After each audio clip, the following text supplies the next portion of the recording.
Yeah. He looks so good this year. I gotta turn the volume down. Game on in the back. Second record, yeah, the game on the back. Hello, welcome to Orange Series. Damn it, fuck. Oh man, talk about just habit creeping in. Hello, and welcome so to the good. Average Bros Gym podcast. We're your average hosts with eerily similar names, Croy and Kory, walking through fitness, health, and life advice, seeking to meet you where you're at. No polarizing black and white takes, just genuine advice and good conversation. And I started my Orange Theory intro. Hello and welcome to Orange Theory Fitness. Damn it. Well, it makes sense. I did this coach this morning. So, and you did too. Yes. Yeah. Mm-hmm. And now we're, yeah, we're watching football. Wow, what a hell of a run. We're watching football, guys. So this will be a little more casual. I mean, our podcast is always casual. Always is. But it's going to be more casual because we're watching some sports. So you might hear the occasional hoot and holler highlight, Yes. in real-time commentary. We are watching the current game playing on TV right now, which is the Houston Texans and Cleveland Browns. It is AFC wildcard matchup. Mm-hmm. It is Saturday, January 13th, and it is... Wow, what a CJ good Stroud is catch. lighting it up. Oh, man, yes. Okay, so as we're going to talk about today... Not that this is the focal point. No. I mean, well, maybe we're playing the podcast for some Houston Texan fans. Shout out Cleveland Browns, Houston Texans. Both fandoms. We're right there with you. Minnesota Vikings fans here. Oh, man, Houston's another beleaguered sports city. Honestly, too. Well, Cleveland, too. I mean, up until LeBron. Well, I guess the Astros have done pretty well in the last 10 years or so. And, Good point. but, you lost to the Oilers, right? Houston Oilers went. The football team went to the Tennessee Titans. Tennessee Titans. Mm-hmm. And then you got the Texans a little bit after that. The Rockets have had some good years, but in the 90s never really had that too much success. No. Right? Did they win a title? No, they Rockets? haven't. No, because the first team that I was thinking about was the one with Hakeem, but that wasn't the Rockets. Yeah, Charles Barkley. That was the Rockets. Yeah, that was the Rockets. Oh, so they did win those 2 years that Jordan was out. Did they? All right, we're going to fact check that. We'll fact check that. But we're going to talk to you about today. Kind of just wanted to walk over. So we tried to film an episode back the second week that we had this podcast. It's already been that long. Yeah, and we tried to film an episode about fitness myths and misconceptions and kind of just walk it through that. Unfortunately, the audio was that's TD right there. Tutty. Yeah. All right. Unfortunately, the audio was a little bit sus, a little bit jank. That's a good way to put it. Yeah, Sus. it was not synced at all. So we had to end up not using it. But we wanted to talk with you today, maybe a little more in a casual sense, now that we've done a couple episodes and feel comfortable talking about that kind of stuff. And wanted to talk a little more about just fitness myths and misconceptions and things that people think about that that might not be accurate. You know what I mean? Yeah. And the Rockets did win 2 titles. You're right, 94, 95. Okay, yeah. So again, the Michael Jordan absent years. And so shout out Houston. And Cleveland as well. Cleveland is a beleaguered sports city along with Minneapolis. So there you go. Mm-hmm. Yeah, right there with it. But yeah, I mean, a lot of myths surrounding or misinformation in the health and fitness realm. As two trainers who have worked in this field for quite some time, we've each heard our fair share, and just kind of wanted to pop on and discuss some of those for anybody that this might be a thing that you might currently believe, and we might be able to help you kind of view it in a different light, help debunk it, provide information that can get you onto the right track, and just from our knowledge base and kind of give you our perspective on these various things. And one of the first ones that I oftentimes hear is the number on the scale being the one that people try to, or I shouldn't say try, but primarily can fixate on a lot of the time. You wake up every morning, you might have your routine, stepping on the scale, where's my weight at? And you might be in the process for a lot of people trying to lose weight, you might be trying to put on weight. But that's the only number that really matters, and we're missing such a larger picture of what that puzzle is going to. You're just looking at one individual piece, just looking at your overall body weight, but we're not necessarily looking into factors such as, okay, well, what of that is muscle mass, what is fat, what is just your regular tendons, tissues, bones, as you get onto that. And those are going to be way better indicators of where you're currently at within your health, as opposed to just the number on the scale. The number on the scale is what it is. We can use it in several different contexts, but again, to just assume that that is the one number that reigns supreme above all when it comes to numbers that you should be more primarily concerned with is something I think we definitely need to discuss. Fitness myth number one. The number on the scale is all that matters. Nice. False, for sure. I mean, I think depending on who you are, I think some people really have that fascination with that number. They want to lose weight. They don't really understand kind of maybe why. I think a lot of it's societal. You look at maybe like, I think that women are under more pressure than men in this case. Mm-hmm. Men have a lot of other pressures as well, in terms of just like a body and just being judged on that. But I think it's more so for women. Yep. More so towards women rather. And so I think the number on the scale, I think we're all kind of a little bit beholden to it, right? I think sometimes 100%. People feel better at a certain weight, but what you're thinking about is not necessarily the weight. You're thinking about how you feel at that weight, right? Mm-hmm. So there are a lot of people listening that might say, well, I really like to be at 1 whatever that is, or like 2 whatever that is, whatever. Mm-hmm. And it's not necessarily that number, right?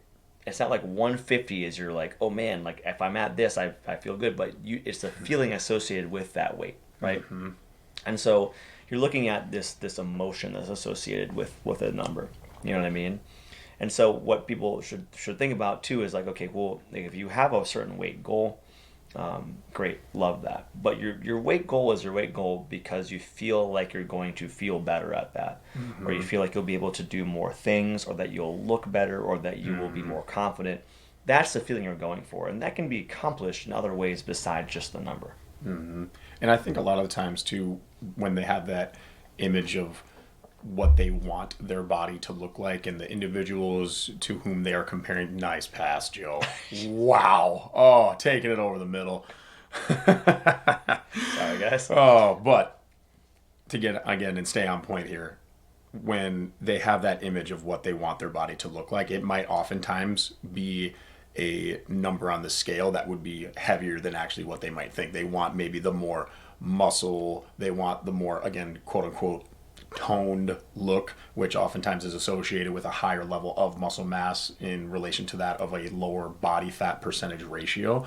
But if you take, and people have done this countless times, where, and again, why progress photos can be so incredibly powerful and impactful. You take a photo of somebody when they are a not conditioned athlete, they haven't prioritized nutrition and training and all of those things, and they're at a body weight of, for instance, 150, you might look at them kind of maybe a little bit, again, minimal muscle, lack of definition, higher body fat percentage. The scale might just read 150. You then fast forward after several, what could be weeks, months, years into their training with dedicated training, nutrition, sleep, all those things. The scale, all of a sudden at that later time frame, might still read the same at 150, but now their physique has drastically changed, and now they might actually be way more comfortable because they put on more muscle mass, they've decreased their body fat percentages, the weight is the exact same, but their physique, how they feel about their body, of what it is capable of and what they can do with it, skyrockets. And again, all of a sudden then at that time, their perception of what that number really reflects is completely different. And now they might actually be like, oh, I actually want to be now not 150. Who cares about that? I could be 150 kind of measly weak and, like frail almost. And now I could be like 165, but now I got more muscle and I feel strong and I feel healthy. My energy levels are like much higher. My sexual drive is higher. All these different things that correlate to a, better overall health span. And again, you might have completely misinterpreted or gone off a completely different direction if you were only solely focused and fixated on the number that you might see on your bathroom scale every single morning. Absolutely. And I think like for those who are out there who maybe that is something that you've kind of fixated on in the past or now still, again, there's nothing wrong with you. No. If anything, it's like this is very normal. Absolutely. No, it's very normal to feel that way. I think when it's so prevalent in society as well, like if you're looking at, because we're watching football right now, if you look at football players' stats, it's like height and weight. height and weight, height and weight, Yeah. height and weight, height and weight. Like you put such a big emphasis on this, and certain capacities it matters more than others. Obviously, you want in terms of football, you want a heavier lineman because they're going to be able to, for the most part, move more mass. Mass moves mass. And then they're going to be able to be a better football player at that position. So you're forgiven for sure. Like you're just like it's normal to feel like there's a lot of emphasis placed on weight. But what we want to kind of get across is that that's not an indication of your fitness level. No. It shouldn't be an indication of your worth as a human, your Definitely. confidence level, all of these things. Like you can achieve the same things that you're looking for as far as like self-improvement at the exact same weight you are now, or at even heavier weight than you are now. And it doesn't necessarily reflect kind of the negative things that you connotate with that. So yeah, I would say, I mean, like to keep it kind of on point and brief. I mean, the number on the scale is not the most important thing. How you maybe feel about yourself and how you feel about your fitness routine and level and like what you're doing on a regular basis is the most important. And obviously, muscle weighs more than fat as well. Like if you're a muscular individual, you're going to weigh more, despite maybe being at a lower body fat percentage than some other people. So, Well, your muscle would still, like 2 pounds of muscle is still gonna be the same as like 2 pounds of fat, but the amount of volume that takes up, like muscle being much leaner tissue than all of a sudden fat tissue. But to kind of go on to another fitness myth, talking about a nice little segue here into the muscle mass side of things. A lot of people might have apprehension surrounding getting into strength and weight training because, again, the idea of that it might make them bulky. And that, again, if that's your goal and you want to be able to put on size and muscle mass, there's avenues in which to do that. But by simply going in and touching a free weight for the first time and doing a couple sets of dumbbell curls and bench press and stuff like that, you're not obviously going to balloon up. And I think that's one that you would like to think is, for the most part, just not in the regular consciousness of people, but it is still surprising to me sometimes how many people still have that perception when they come in, like, okay, I still don't want to get too bulky. Is strength training going to make me bulky? I'm like, and if you're a trainer out there and if you immediately just go into a huge explanation of like why that's not the case and like, oh, it's like muscle hypertrophy and then you got to increase all those things, it's like, okay, if you're working with a new client, like just you get where they're going, what they're kind of like talking about. But so for a lot of the trainers, and I guess this can kind of coincide with the conversation that we're having surrounding like fitness myths and stuff, is work with your client, understand like where they're coming from, where their knowledge base is. You don't have to belittle them or make them feel inferior or inadequate because of their misunderstanding of these concepts and what we're going to be talking about. So I always like to put that little caveat on there as well. It's like, work with your clientele. A lot of people, they still might believe these different myths, in their mind, which is, again, obviously why we're wanting to talk about it. But that is one I often find is still relatively common. Oh, if I start lifting, I don't want to get too bulky. fitness myth number 2: lifting weights makes you bulky. The answer to that is no. It does not do that. So I think what people see maybe big time stars, like let's say your average person tunes into the CrossFit Games and they see a Tia Claire Toomey, or they see a whomever. I'm looking at these athletes and they're looking at the size of these people's muscles and they're thinking to themselves, man, I don't want to look like that. I don't want to do this. I don't want to do that. I don't want to look like that. They have an idea in their head of how they want to look, or what their goal is, and that's great. But I think they're missing the point. They see people lifting weight and they're like, oh man, I'm not gonna do that. Well, you're not lifting fucking 300 some pounds. Sorry, you're not. You're lifting a 10-pound dumbbell. Okay, next time you go grocery shopping, this is for everybody out there. Next time you go grocery shopping, grab the scale. Grab a bag of groceries, your heaviest grocery bag you're carrying. I want you to put that bag on the scale.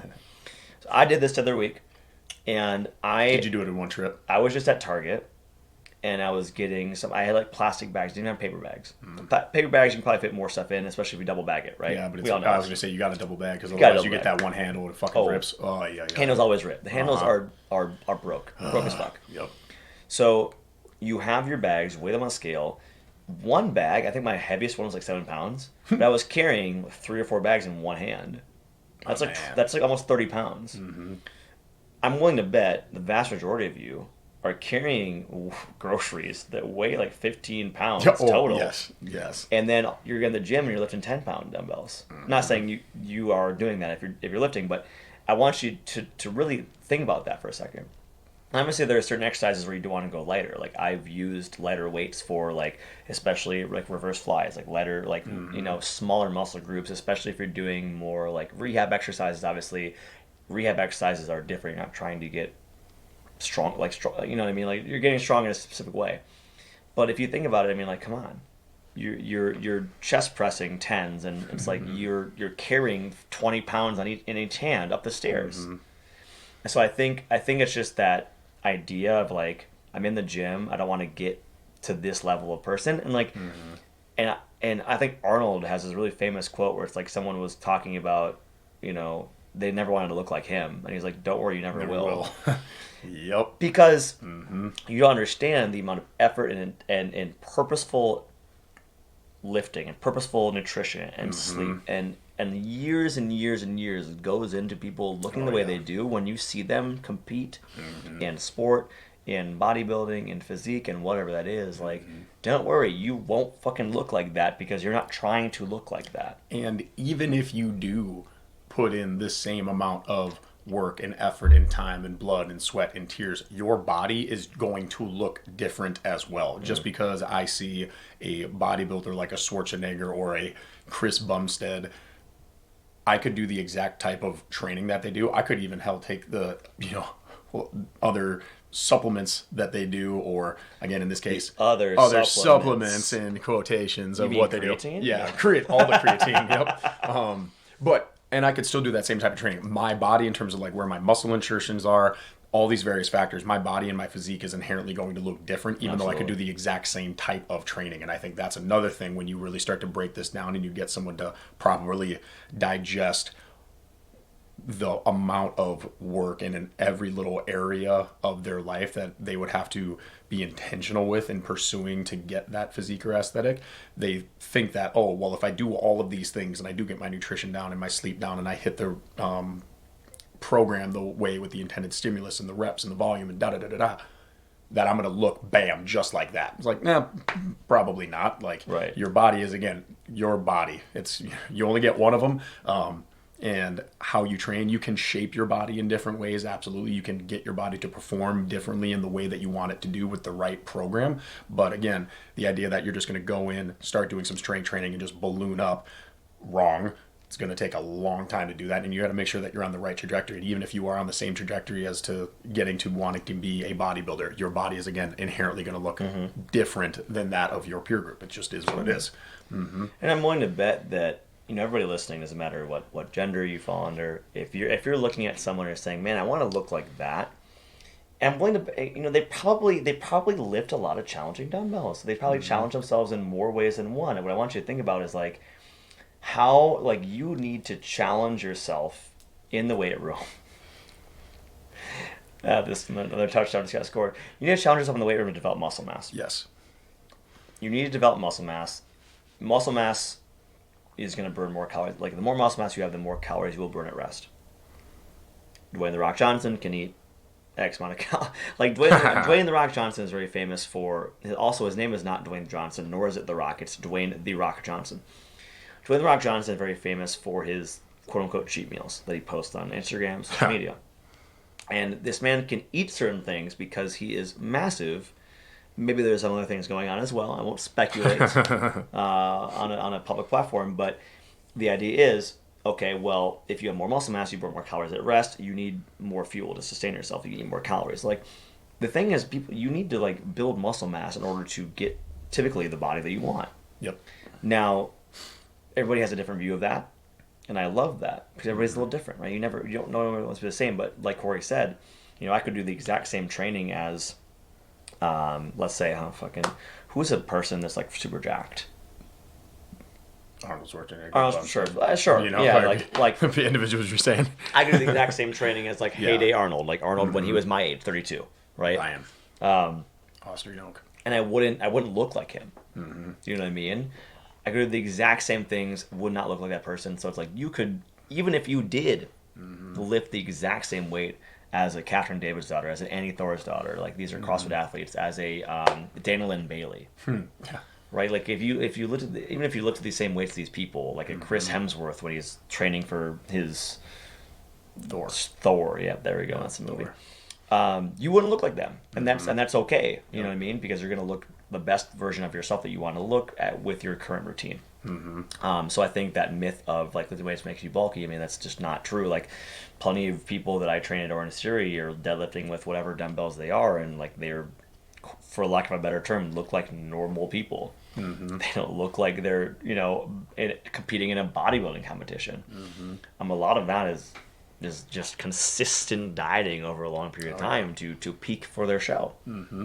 I've been lifting weights for however many years, and I don't look like Kory.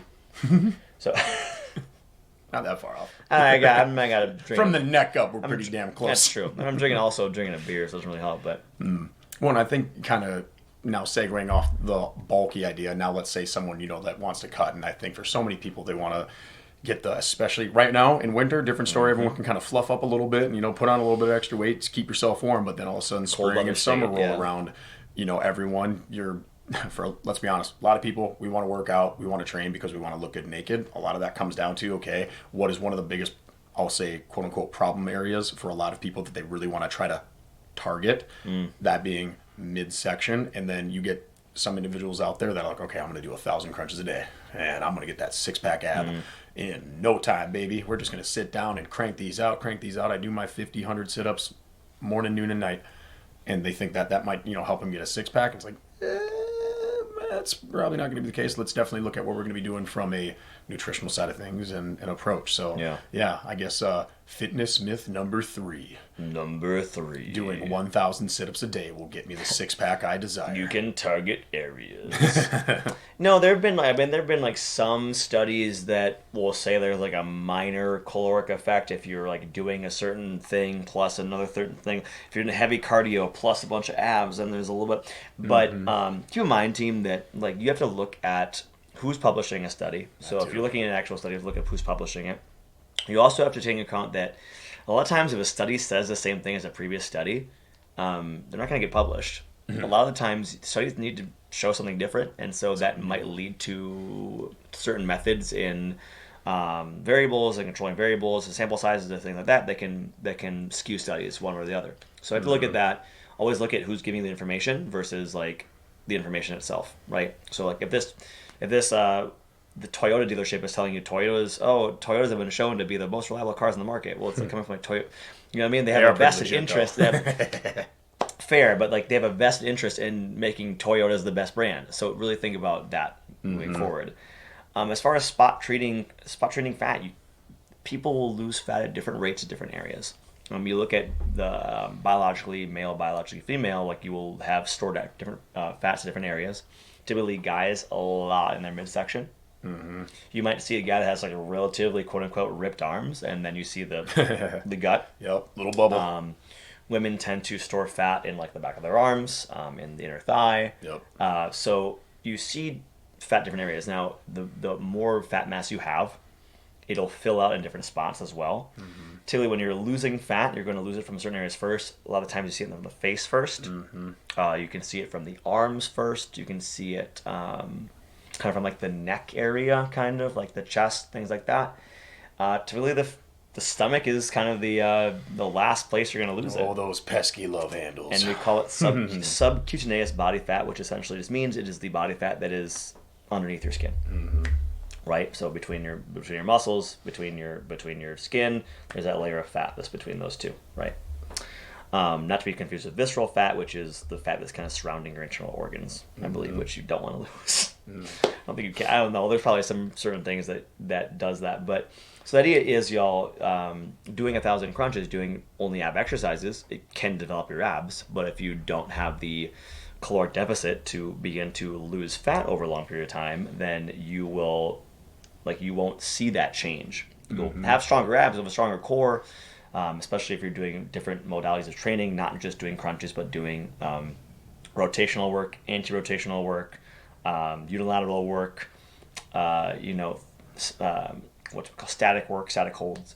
If you're doing like a well-rounded ab routine, you're going to have stronger abdominal muscles, but effectively you're not going to see them unless the fat is gone, which you have to do by just overall being in a caloric deficit.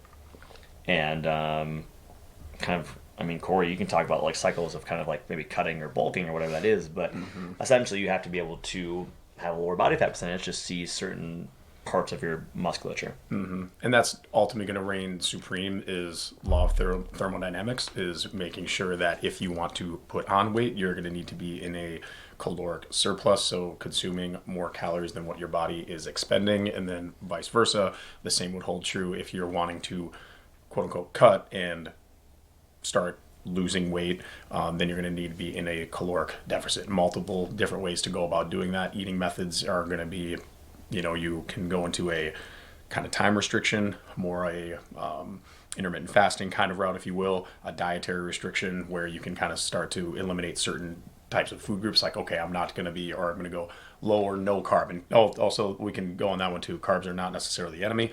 But yeah, some form of caloric restriction. Maybe you just eat whole foods, or you can do a caloric, again, more or less restriction, being like macronutrient counting and figuring out exactly where more or less your caloric needs are for what your body composition and physique goals will be. Yeah, a lot of it is going to be, so also when you are, your calories burn every day, right? We all burn a certain amount of calories per day.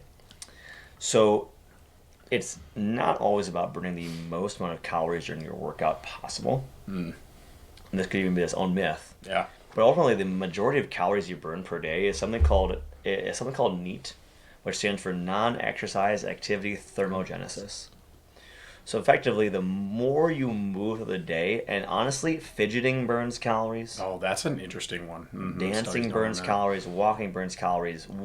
Moving your body burns more calories than at rest, right? Kory and I are sitting down right now. If we were like just doing one of these things, yeah, little calf pump, little fidget, whatever. I'm doing one of this. Your knee. I'm stomping the yard, bro. So if we're stomping the yard, we're burning more calories than when we're sitting down, but we're not necessarily exercising. It's not a purposeful, intentional exercise, but it's just the way they're moving your body. Kory and I both work in fitness, obviously, so we are very active in our lives. As far as like when I'm coaching class, if I coach 4 classes, I'm probably walking roughly 20,000 steps. Yeah, it's a lot. Absolutely, and so it's like that's not my exercise activity, but that is contributing to my NEAT, my non-exercise activity thermogenesis. So the way you want to look at it is like, if you're trying to see results in a certain area, a lot of it has to do with lower body fat percentage. To get that, we're increasing our activity outside of just our exercise. Obviously, stay regular with exercise routine, whatever that is. That's huge. But move outside of that. You know what I mean? Take the stairs, park further away if you can. Obviously, there's, deep ball. Oh, man, so close. Park further away if you can. Obviously, there's certain, safety issues with that, depending on where you are, depending on what time of day you're doing things. But just making sure that you're moving more as much as you can, and not staying. Like if you have an office job, trying to be moving as much as you can there. If you're working from home, try to take calls on the phone if you can, walking around your place. Even like people have kind of like the walking treadmills under their desks. Yeah. And yeah, I know it sounds silly, but ultimately it's like you're walking more and you're staring at your desk. So it's like, if that helps you, if that contributes to you being more active throughout your daily routine, that's important. Yep. And that's another interesting area, is just looking at the mentality and the mindset behind it. Is like, find opportunities in which to be active, and that's going to be incredibly beneficial. Same thing when it comes to food and how you're going to prioritize that, your eating method, like looking at, okay, don't just look at inherently bad things as like junk food, labeling it as good or bad. Look for opportunities to like find a nutrient dense food. So how your mindset impacts how you're going to be, and your adherence to whatever your goal might be is going to be so incredibly powerful. To go back to the activity level, non-exercise activity thermogenesis. It's a hard thing. It is. Say, it's a lot. Yeah, just neat activity. Yeah, neat. A lot of people think, if I just start walking a lot more, that's gonna, if I hit my 10,000 steps, that's gonna start amounting to weight loss, and that in and of itself also is kind of a myth. due to the fact that, again, it's going to come down to that law of thermodynamics. You could still be getting 10,000 steps. It's drastically going to increase your health markers, your overall longevity, being physically active. You're outside in the sun, you're getting vitamin D, all these other things. But again, it's still going to come down to that caloric deficit that's going to remain king. So just increasing your activity level, can it help? Is it going to be beneficial for you? Absolutely. But it's also definitely not going to be the only thing that you need to do in order to lose weight or to get the body or physique that you want. So identifying like what your target is, what your goal is, that's going to drastically impact the method and the route that you take to be able to get there. Well, I think a lot of people, when they start an exercise routine, I don't know if they necessarily use it as an excuse to eat more. But I think I exercise and I can eat whatever I want. Yeah. Myth number 4. Well, like, it's the idea of like, yeah, I can exercise so I can eat this and that. And yes, your exercise will increase your overall caloric expenditure, right? So you might be afforded a little bit more leeway with your diet. However, if you're working out, but then you're also eating more on top of that, you're still kind of going to be like, unless you know where you are in terms of like your maintenance versus your sub maintenance to burn more calories to lose weight or whatever that is. Like, unless you know those things and you're eating accordingly, like if you're, let's say you're eating at maintenance right now. Let's say you don't work out, but you're eating at maintenance calories, so you maybe don't know that you are, but you're not gaining or losing any weight. I'm not losing any weight. Okay, well then you start working out. Okay, well now I'm really working out, so it's like I feel good, so like let me have a little bit more calories. Well, let's say you're eating more than you're burning. Well, all of a sudden, that exercise is not doing anything because you're eating to make up for that, right? In terms of your body composition, right? Like you could still be improving your health markers, like your cardiovascular capacity, your VO2 max, your strength, all of those kind of underlying things could be improving and enhancing, and that's phenomenal. So again, when it comes down to like, make sure you're still getting your training and get your runs, get your walks, get your strength training in. But if you notice that your body composition, again, your maybe muscle mass, body fat ratio, if that's not changing per se, and you're not getting the physique that you want, then we got to start getting a little bit more granular and looking at your, you know, again, nutrient intake. So physically you could be performing and, you know, building your body, but if you're looking at yourself in the mirror and you don't see those changes, then yeah, we still might be in a caloric surplus. You still might be holding on excess body fat. Your health markers might be better, but again, your physique and what you see in the mirror still might be equivalent. So just want to make that clarification. And I'm glad you say that, because obviously I think I'm kind of talking as a very stereotypical, like, trying to lose weight goal. Yeah. And that's not everybody's goal. You know what I mean? And obviously, like, I think, you know, we tend to get in this kind of idea that like health is improving body composition, but if that's not if your goal is to completely outside of that and you could give a fuck about that, honestly, that's great. Yeah, right? like you do it for your mental health, you do it for just like you enjoy the activity, all those things. That is critically important. I know that I'm given my dietary and alcohol habits, I know that I'm most likely not going to get to a certain body fat percentage, and that's okay with me, because I'm not willing to make the changes that would correlate with that. And so, of course, everybody has their own goals they're looking for, and so definitely that is actually number one, is like really focus on what is your goal, like what are you? Oh God, that was a fucking hit. What is your goal? What are you looking to get out of this? And if that is a body composition change, a body fat percent loss, that is something you need to look at for sure. But again, if your idea is like, hey, I'm doing this for my mental health, or like you said, like to improve, like maybe you are, a lot of people work out for like a specific goal. Is like, maybe I'm traveling to Switzerland in 6 months, and I want to be able to go hiking and like not feel like I'm whatever. That's completely different. You want to make sure that you're fueling your body essentially to go on these kind of longer voyages and journeys, and like it might not be a body composition thing. You might end up losing some fat because of that, because if you are expending a lot of energy, et cetera, but I think that's an important distinction to make. So I think I'm glad you said that. And I think for a lot of people too, just even gnawing on that bone a little bit is like, if you're a little frustrated right now with like where your body composition is, like you also got to take ownership of that as well. Like you could be doing all the training in the world and all these things, but it's like, if you wanted your body composition to be that of, hey, I'm like 10% body fat, it's like, okay, one, are you going to make the necessary sacrifices in order to do that. And even if and when you do that and you get to that point, like, oh, cool, congratulations, you now have finally achieved your six pack, and there it is, you can see it popping off in the mirror. Like, do you like the person that it took to get there? Is that something that's like sustainable? Is that something that you know, what is your reason for wanting to get there? You know, and again, if you're maybe more comfortable at sitting at a higher body fat percent, like that's fine. What are your goals? Is it something sustainable? Does it fit within your lifestyle?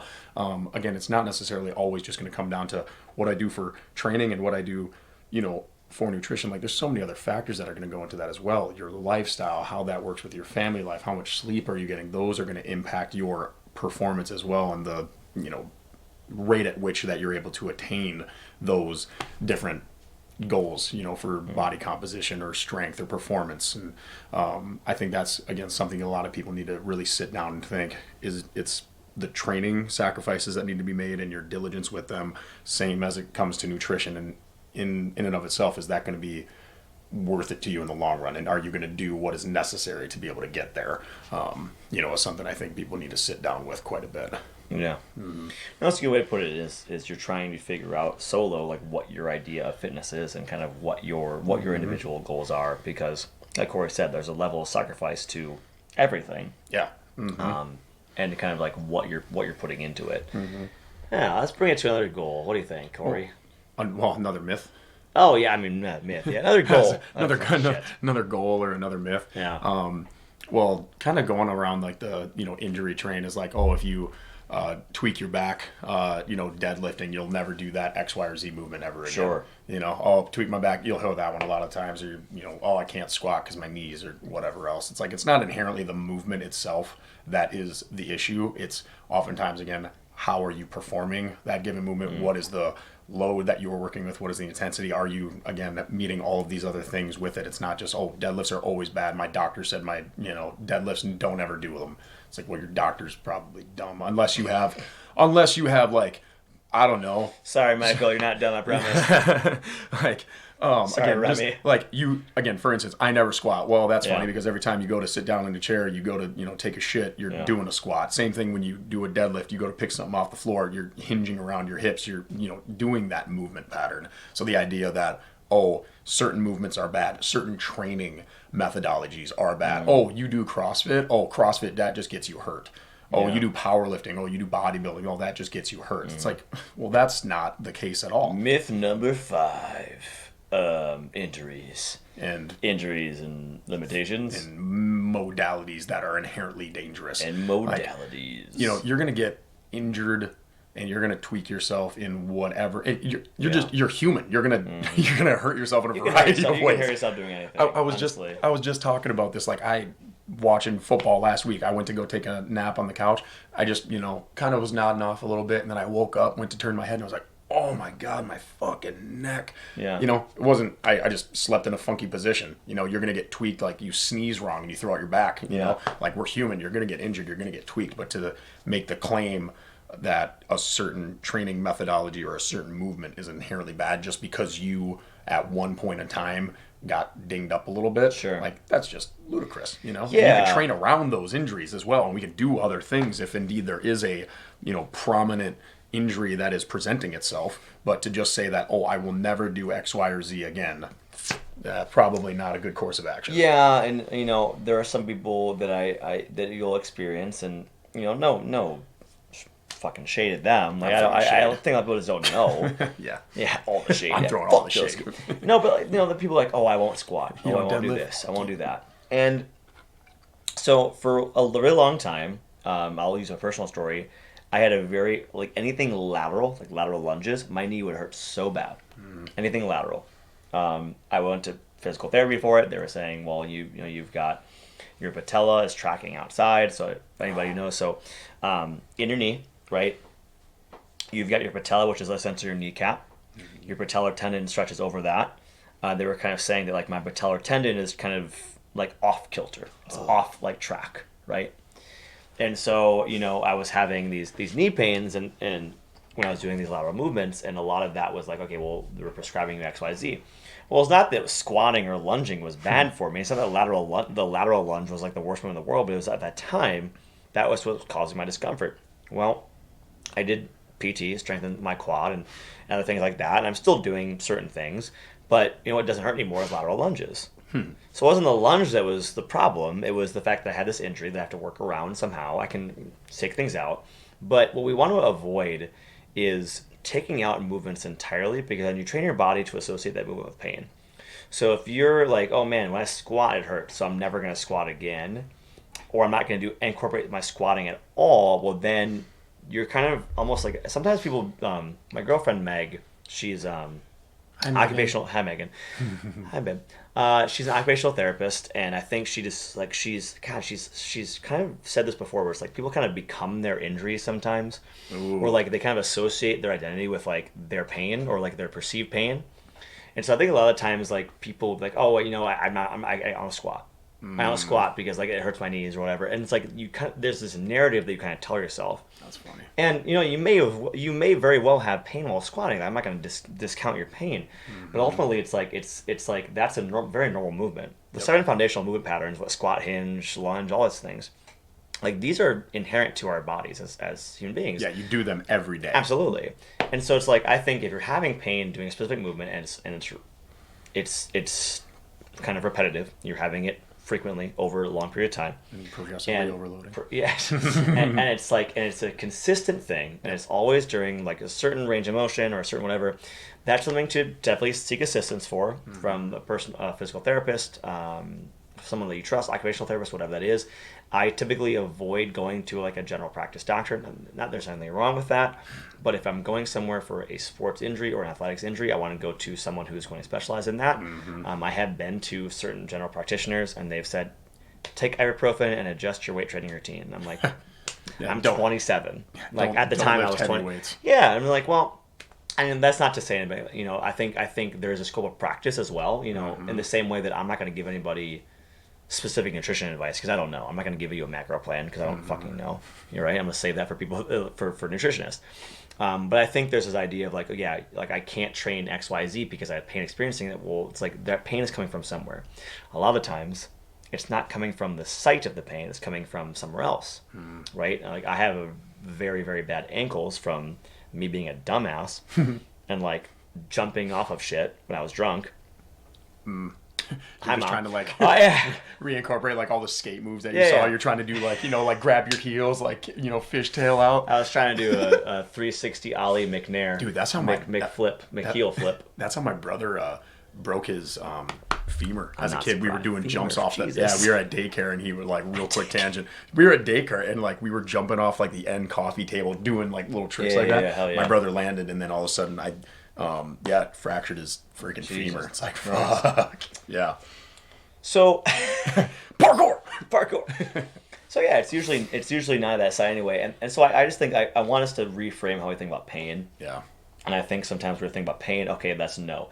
And yes, pain is a warning signal. Like obviously if you're experiencing certain pain, like if you're experiencing pain with like deep squat, like maybe we don't deep squat. That doesn't mean we don't squat. Well, and then we got to differentiate between like, all right, is it pain? Is it just like you're a little uncomfortable? Are you sore? And that's another thing is like that is going to come with your training age. And by training age, you're like, how long have you been training? How long have you been consistent with that effort? Because only you are going to be able to kind of determine like, all right, is this just a like lingering, like, I got a little ding here. Is it serious enough? And you're going to have to assess that because I can't, if you're telling me like, hey, your knees really hurt, I'm like, okay, cool. I don't know how to assess that, like your pain tolerance and how that feels for you. That's just like your own personal experience with it. I don't know how that feels up until you get some like imaging or, whatever else done. But just to, try to determine like, all right, is this something that is like severe? Is it ongoing? Is it lingering? Have you tried to do other things to address it? Again, like if you've got a knee thing, are we looking at your ankle? Are we looking at your hip?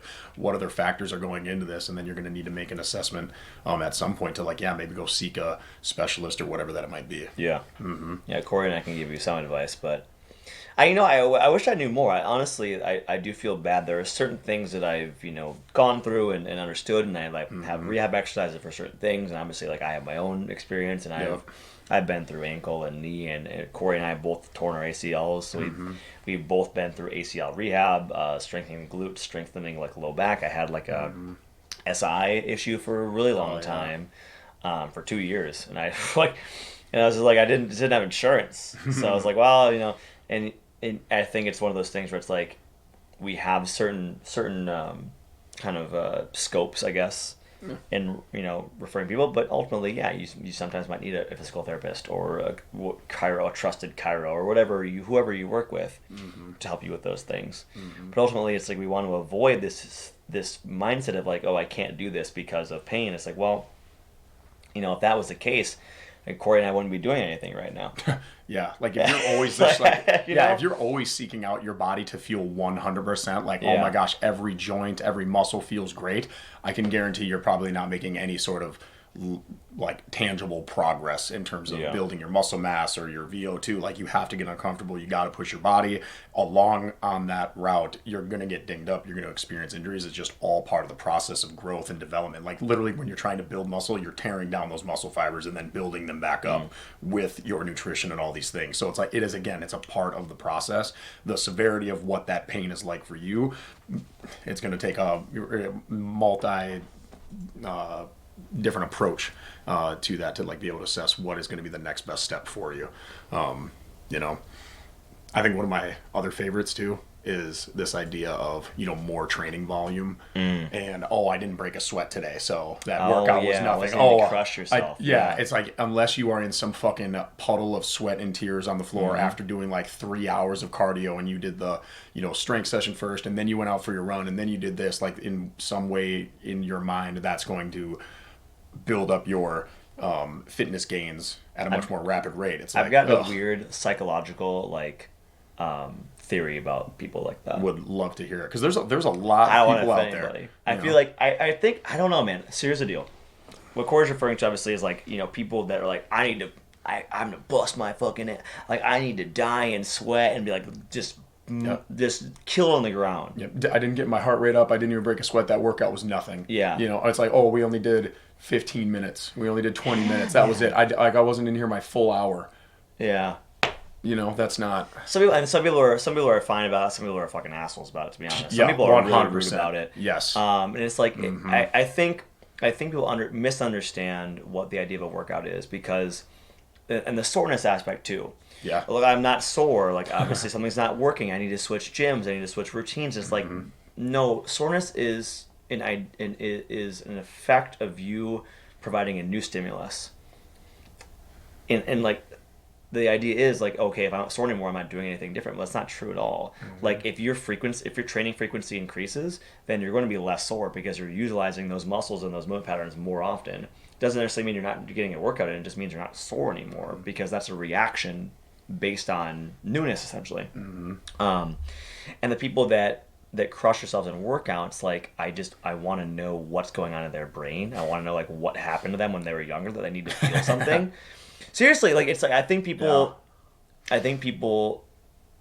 like, I don't know, man. Just the idea that like they need to do more. Yeah. It's like, my goodness, actually, it's like, if you did less, you would probably see much more rapid results. Like, just go in, whatever it is that you are doing on that day, like, yes, be intentional with it, but the idea that you have to go and spend 45 minutes on the treadmill or doing like the stair stepper, and then go do your next hour-long routine, and then do the abs afterwards, and like, you're accumulating so much volume, and then we got to look at, are you getting enough sleep to even recover properly for it? Like, you're just beating your body up, and like, it's in that recovery phase when you're sleeping and when you're hydrating sufficiently and when you're giving your body the optimal nutrients that it needs via your food. That's where you build up your body. It's you're breaking it down in your training, with running, with weightlifting, with whatever, and then it's all the recovery phase that allows you to really increase like your adaptations physically, not like physically, and then there's the ramifications of your mental and emotional progress and how that all plays a role into it. But again, just the idea of like, I can't miss a day, I never take a day off, it's 7 days a week, and I get 3 hours in, and if I don't, I freak out. I didn't get my 20,000 steps in. It's like, okay, we need to pump the brakes here a little bit. Like, actually, maybe let's look to take a day or two off during the week. Let your body recover so that you can start to see maybe more benefits. That might very well be the reason that they're plateauing in the first place. So physiologically, would you say that is the reason why people that go as hard as possible all the time don't see the kind of progress that people that take a more measured approach see? Or is it like, why is that bad? the amount of training volume. Yeah, let's say someone wants to work out, maybe like they work out 6-7 days a week, and they always need to be dead on the floor after a workout. What is like? They might be asking like, why is that a bad thing? I'm in great shape. And I'm not saying it's necessarily or inherently a bad thing either. I mean, if that's the routine that you want and that's what, you know, keeps you accountable to your fitness program and your training, and you also feel as though it's not hindering your ability outside of the gym, and you still have time for your business and your career and your friends and your family, and you are happy and content with how your body looks and how it feels and what it can do physically, I'm not saying that that's necessarily a bad thing either. It can be great. Continue, go train, be a fucking David Goggins and run a marathon every fucking day. Like, but go for it. Only if you take care of yourself outside. Yeah. And I think that's what people mistake. It's like if you are adequately recovering and eating enough food and maintaining like your caloric, you know, if you're trying to like, let's say you're trying to like stay normal, like maintain caloric maintenance, whatever. If you're taking care of yourself and you're taking care of yourself mentally, physically, it's not a bad thing to do those things. Like, you know, but I think the issue is people will get to that level of training, but they won't support that level of recovery. No shit. Yeah. So they'll get to that level of training because of whatever thing they need to do, but ultimately they're not recovering as well. They're not sleeping 8 hours a night. They're not recovering with adequate like whole foods and hydration levels. Yeah, they're not eating nearly enough with family. Yep, they're not eating nearly enough to support that amount of work or that volume. Their relationships might be suffering. Their career, business practices, there's mental and emotional health, might as well if they don't get that in. So like it's a multi-layered little messy piece. And sometimes physically they might be wondering why I'm not making any progress, because you're in a constant, like a lot of times people will do that. They'll burn more calories, yes, but if they're like, wow, I'm not getting any stronger, it's like because you're not giving your body any time to recover. Yeah. And like you're not going to be able to lift, like let's say like if you're going for like strength, right? You're trying to lift like 3 1-rep maxes, or like 3-rep max, 1-rep max, whatever. If your body's not recovering, if you're training legs every day, like you're not gonna hit your max squat. Sorry. Like if you try to go overhead, like there's been training programs that have done that by like Eastern European like weightlifting nations in like the 80s, and they're all on fucking steroids. It's the only way you're gonna do it. And steroids being a huge proponent of your recovery, right? Your body Absolutely. and your muscle tissue to be able to recover. That's a lot of people think like steroids or whatever, or just this thing that all of a sudden just like pre-workout. Just fucking boom, there you go, your muscles. And like it actually helps with your recovery so that you can go harder in the gym the next day. Right. But again, the whole basis of that is recovery, so that they can work out to that amount of volume or that amount of intensity.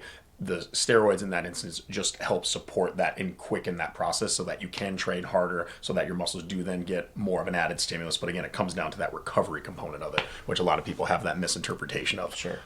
So you can train harder like that, but only if you are on point with everything else, on point with your recovery, on point with your food, your nutrition, your sleep, your mental and emotional health. Otherwise, you're gonna see eventually a dip because you can't maintain that forever.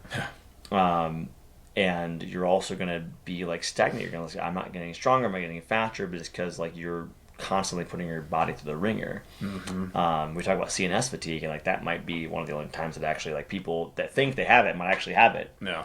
Is when they're not recovering, and so their body's in this constant state of like just survival mode essentially.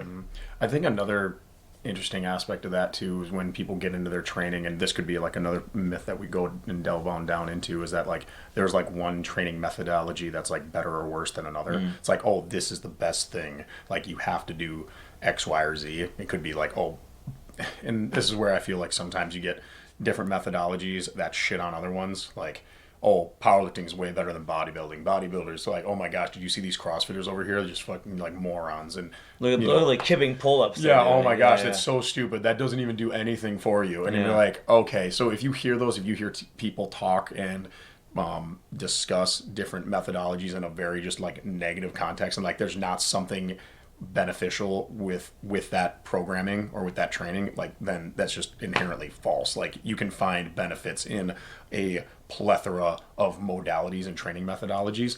To say that one is better or worse than the other is just complete nonsense. As again, it comes down to what it is that you want to do, and that's identifying that first. But yeah, again, kind of fitness myth. What is this number, like 6? That myth number 6. Is it 6? Yeah, 5, 6, 7. 7, somewhere in that range. Fitness myths. But yeah, like that one training methodology is better or worse than the other. Yeah. Again, I talk about that, like, different areas throwing shade at another. Again, everything's great. If you find a fitness routine that you enjoy, that again gets you the body and the physique and the composition that you want, it fits within your lifestyle, you enjoy that process of training, because again, that's it's really going to come down to. Yes, you can set goals for yourself and outcome goals, but again, it comes down to that process and the thing that you enjoy doing on a daily basis. That's really going to matter. And just, again, identify what your goal is, what you want your body to look like, what you want your body to be capable of. Then identify, all right, what avenue is going to be best for me to, achieve that. But to say like one is worse or better than the other is just inherently false. There's positives and negatives to all different training styles, I would say. Yeah, and I think too, obviously it depends on your goal. Like if your goal is to compete in powerlifting, you probably are going to want to minimize the amount of cross country skiing you're doing for your training. And you can still cross country ski, but like that's like if your goal is to get better at powerlifting, you have to powerlift. If your goal is to improve your your Olympic weightlifting, you have to Olympic weightlift. Mm-hmm. If your goal is to run a marathon, you have to eventually start running longer distances. That's not to say that cross training is bad at all, because cross training is really important, especially for runners. When you're focusing on one certain thing, you need to have leg strength, and you need to continue to build bone density, so you're not hurting yourself as often. But if we look at there's no right or wrong way to do things according to specific goals. Like if your goal is to, again, let's say you are entering CrossFit and your goal is to become a better CrossFitter, there will be things you need to work on, and a lot of those involve doing CrossFit. But you're still going to want to do heavier squats. You're still going to want to do heavy whatever, like limit lifting. You still want to do some hypertrophy, Absolutely. bodybuilding, integration within there as well. So it's not like this end all be all of oh, this sucks, this is better. It's very tribal in that way, doesn't it? Yeah, and so I think people will kind of shirk away. There was I think at one point we did my old gym Kingfield, I used to do more CrossFitting back in the day, and this was 10 years ago now almost. But it was I think we used to say bodybuilding isn't a crime. Because I think in certain spaces you're oh man, this is single joint exercises. I'm doing a bicep curl. What is this really doing for me? But it's you can do whatever you want. If you there are times where it's I will want to do Olympic lifting, and there are times where I'm man, I really missed this. I miss doing snatches. I miss doing clean and jerks. Let me do this exercise here really quick. Yep. So depends on your goals, obviously. I think number one is, what is your goal? So if your goal is to get stronger in your squat, and squat 3 plates or whatever your squat, your running will not make your squat better per se. Squatting will make your squat better. Yeah. And other movements doing will make your squat better. Whatever your body is doing, Yeah. it's going to probably get better at doing with the right intended stimulus and all those things. Yeah. But that doesn't mean that you should, if you're trying to get a bigger squat, you shouldn't run. If you enjoy running and you want to maybe keep that cardiovascular fitness while working on a powerlifting program, fucking run. Yeah, but running destroys your knees though. Oh god. There's fitness myth number 8. Running destroys your knees. Running destroys your knees. Oh, it doesn't. We won't spend time on that one, but I mean, that's the thing is there's no methodology that's inherently wrong for you if your goals match up with that, or if you just enjoy it. I think the best program is one that you're going to stick with. Just the best nutrition plan is the one that you can consistently do. If you fucking hate eating a certain food, stop eating that food. Don't have that as a mainstay of your diet. Yeah. If you hate broccoli, don't go on the 30-day broccoli cleanse. Because how many people do that though? They're like, oh my gosh, I need to start eating. You know, it's like, okay, well, Yeah. I need to. Here's another. Here we go. Fitness myth number 8 or 9. 8 or 9. You know, carbs are bad. Oh yeah, it's carbs like, are bad. Okay, you hear that all the time too. And then, you know, carbohydrates are going to be one of your primary sources of fuel, probably for the vast majority. For any higher intensity activity. And that's not to say that, again, if you go like no carb and you want to get on into a state of ketosis and use fats as your primary fuel source, there's that as well. But again, carbohydrates. Yeah, until you eat one carb, and then you're all of a sudden you're not in ketosis anymore, so you're fucked. But again, carbohydrates being bad, no, they're great. Are there better, you know, more nutrient dense sources of carbohydrate? For sure. You know, get like your rice, potatoes, get your fibrous fruits and vegetables that are going to be, you know, a huge component of that. Not your, again, carbohydrates. A lot of people think the bad ones. You're talking about the more highly processed, highly refined, the chips and cookies and whatever, Man, all pizza's that so stuff. fucking good. You know, Hold up. and even then though, there's a time and place for that as well. Yeah. But again, carbohydrates are bad. I'm going to eliminate all carbs. All right, like cool. Is that going to be sustainable and whatever else? But otherwise, like inherently, carbohydrates are again can be very beneficial for you. And again, how the role of nutrition that will play into your goals is going to be incredibly impactful. Choose nutrient-dense sources as your biggest fuel source for that one. You know? Yeah, and I think people are always looking for something different. I think a lot of it comes from people being in sort of stagnation in their goals, and so they look to certain extreme changes. Yep. We talk about like juice cleanses, things like that too. God. Like I think it's all clickbaity. It's like it's the stuff that gains traction. Yeah, there's some misinformation, and I want people to listen to this, and I want them to think the next time they see like an Instagram influencer or whomever talk about XYZ, or again, look out for absolutes. If someone's saying say that, absolutes. This is the only way to do things, or like this is going to kill you, or like this is whatever. You got to go carnivore. You got to go vegetarian. You got to go vegan. You got to whatever. I think it's just worth taking a second to look at. Yep. And like obviously, like Kory, if you consume arsenic, it's probably going to kill you. You know what I mean? Like obviously, like let's be real. Like there are certain things that absolutely are absolutes. But for the most part, like if someone's saying like, oh yeah, you know, like you if you do this juice cleanse, you'll blah blah blah. Like I just think you need to be really careful about that. Mm-hmm. The reason why people lose weight on juice cleanses is because they're probably drinking like 100 calories a day. You know, like, and that's an exaggeration, but it's like with any dietary plan, intermittent fasting, keto, whatever that is, the reason why it works for you is because you're consuming less calories. Mm-hmm. And so it's like carbs aren't necessarily bad. I think when people go low carb, they're probably also eating fewer calories. And so they're losing weight because they're not eating as many calories. And so it's like, I hate to take the magic out of it because some people have success with these dietary plans. Yeah. But it's the same idea as like what you're doing is you're limiting your calories. Yeah. And I think that's liberating in a way. Mm-hmm. And if you feel like that's shitting on your parade, I don't know what to say. Like I really don't, because like that's the magic behind it. And like again, it's shades of gray. And so like with low carb especially, I think people tend to like, what are you replacing that with? Higher fats, or are you not replacing it at all? Because you're eventually going to run out of energy. Like low carb, awesome, cool, you're losing weight because you're not eating as many calories, but if your workouts suck, you're not going to, your strength is going to diminish, your muscle mass will eventually diminish if you're eating at a lower deficit. Like especially if you're not keeping your protein intake high. Like watch out for that shit. Watch out for people telling you that that's the only way to do things. That's why we don't try to do those things. And to like continue on with the carb train here, again, why that works for a lot of people that go no carb is then you're consuming higher amounts of protein that takes longer to digest.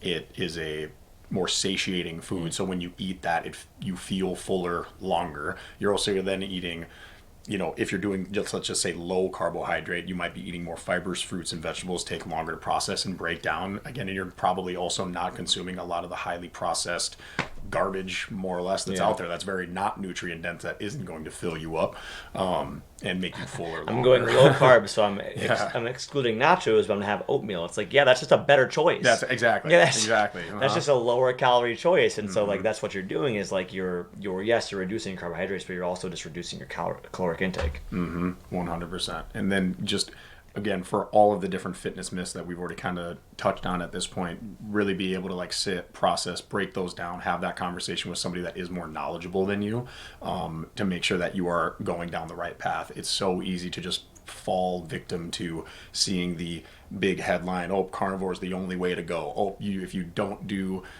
strength training, you're completely missing out. Strength training actually, again, would be kind of one of those that you do want to incorporate in. Yeah, make sure you're doing strength training. Yeah. Strength training is like key, muscle mass, bone density, all those things. You have to do it. But the idea of like in any of these myths that we talked about, in any sort of like absolutes, I think we touched on this in a previous podcast, but the idea of, the individuals that you talk within the health and fitness realm, a lot of times when you get and ask them a question, a lot of times you're going to go back to it depends. Again, right. What is your goal? Where we oftentimes don't talk in absolutes. We oftentimes talk in a lot more of the gray area because there is so much of it, and talking in absolutes only just gets you, again, can get you clicks, can get you some notoriety or whatever. But again, for something that's going to be a healthy, balanced approach to what it is that you want to achieve, we're not going to be talking in absolutes. That's why stating, hey, if you eat a generally whole food, nutrient dense, diet that limits alcohol and limits additional sugars and that stuff, okay, cool. That's probably what you should be doing, but that's not nearly as clicky as carnivore is the only way, vegan is the only way. Same thing for, you got to do bodybuilding, you got to do powerlifting, you can only run. That's if you don't run, you don't lose weight. If you do 1,000 crunches, then you're not going to get the six pack. It's like, again, we talk in more of the gray area and the it depends realm as opposed to those absolutes for, again, this reason, so we can kind of help debunk these various myths. Yeah. Fuck those myths. Oh my gosh, there's so many more too. So many. Mm-hmm. But that's probably it for us. I think we're probably capping it right around an hour here. It's pretty good. Mm-hmm. We can only rage so hard on the microphone against the machine, against the literal machine that we are using currently. Mm-hmm. Kory, any last minute thoughts on what we are fitness myths and just kind of like I just lost it. I just fucking lost it. Any last minute thoughts on fitness myths? Well, and this is one that was actually just spurred on. This conversation and this topic in particular was spurred on by members that we work with and athletes that we work with, and questions that you guys have sent on in via Instagram or via email of things that you want to hear us discuss and break down and talk about. This was one that was brought up to us. Hey, can you talk about fitness myths and some things that we might need to or that would be informative and educational? So again, continue to do that. Reach out to us. We are more than happy to discuss a variety of different topics of X, Y, and Z as it pertains to health, fitness, general health, life advice. That's the whole premise of this podcast. Absolutely. And you can reach out to us at the following addresses. Email averagebrosgympodcast@gmail.com. Instagram at averagebrosgympodcast. We're also on X/Twitter at averageavgbrosgympod, as well as Facebook too. And you can find our podcast on Spotify, Apple Podcasts, and YouTube. YouTube channel is getting some clicks, man. Mm-hmm. I'm excited about YouTube. I know. I like it. You see our faces. Mm-hmm. In my room that I have my laundry hamper on the bed because I'm being real. I haven't put that away yet. It's like one of my least favorite activities. Laundry? I hate folding. It's specifically folding laundry. Throwing it in is fine, but taking it out of the dryer and then it just sits at you and just looks at you mockingly. I would much rather do the dishes versus laundry. 100% rather do dishes. I don't mind it. Could do it folding laundry because I'll throw in like a podcast. That's okay. Yeah, I'll just kind of do it, like listening, and then I don't know. I like this space that I'm in right now. We're very cozy. Like my room is very cozy. Mm-hmm. You don't have any of those candles going on. No, I was on it thinking about it before that first one, and I just forgot. So that's if you haven't listened to the candle episode, go check out one out. That was hilarious. Here's the one. No, that's not the one that Megan and I made. Where's the one that Megan and I made? It's the lavender one. That would be a cool. It's here somewhere. Lavender. I do say. It's probably over there. But this is the one that she got me. Oh. What do we got here? Candle edition. Woodlands from Trader Joe's. Ooh, Trader Joe's? I love... Trader Joe's is... I just got done shopping there earlier. That's a good one. Wow, I'm going to need to, apparently run back and pick me up a woodland scented candle from TJ's. Trader Joe's is just awesome, though. I love walking into that spot. You just feel so good. And they got just such good, solid food. Such good things. I love that beef jerky. I'll stop talking like this in a little bit. Yeah. Do you want to hear a episode where I do an accent the entire time? That would be hilarious. I think so. What do you want to do? I could do the Irish accent the whole time. and keep we, going for most of the part. maybe we leave that up to the viewers and we do like a little Instagram poll and we just pick the we could do poll. or maybe we do a bracket. The Instagram poll. Well, see, I don't have that many accents. I've got the Irish one, which is this one here, and I've also got the French sound. I could do the French accent. It's pretty easy to do, because I speak French, so this accent is very easy. I could also do the Eastern European generic Russian accent as well. Do you only do accents, or are you pretty good at impersonations too? Impersonation's a little bit more difficult, because like who would I be impersonating? That's a good question. Like, do you have a good, for instance, we were talking about like earlier, Arnold Schwarzenegger. I see it's difficult to do the accent. See, I can do Arnold the accent. No, I can't do it. Yeah, one of those things. Dylan. I should watch Predator again. It's a good fucking movie. Get to the chopper now. No. So I gotta watch. What is it? I gotta watch. Predator? No. Prey on Hulu. Ooh, Prey's good. Yeah, I haven't. Prey's good. That's like a Predator kind of like. Is that like an origin story almost? It's No spoilers. No, it's just prior to all the Predators that we've seen thus far. It would have been like one of the first ones. It's a badass movie. That one's good. Yeah, watch that. Worth the watch. Anyways, friends, send all of your emails and your really angry notes about my accents to the Average Pros Gym Podcast. Accents or impersonations you want us to do? Yeah, you know, I don't know if anybody wants to listen to that. Probably not. My own voice is probably grating enough. Anyways, friends, have a great rest of your night. We appreciate that. If you have not listened to our previous episodes, please go back and do so. Check them out. We interviewed a good friend of mine, Ellen Rank, about her kind of competitive athlete experience, dating way back in. That's a really good one, so make sure you take a look at that. Otherwise, y'all, we'll see you soon. Yeah. Fade now. Fade now.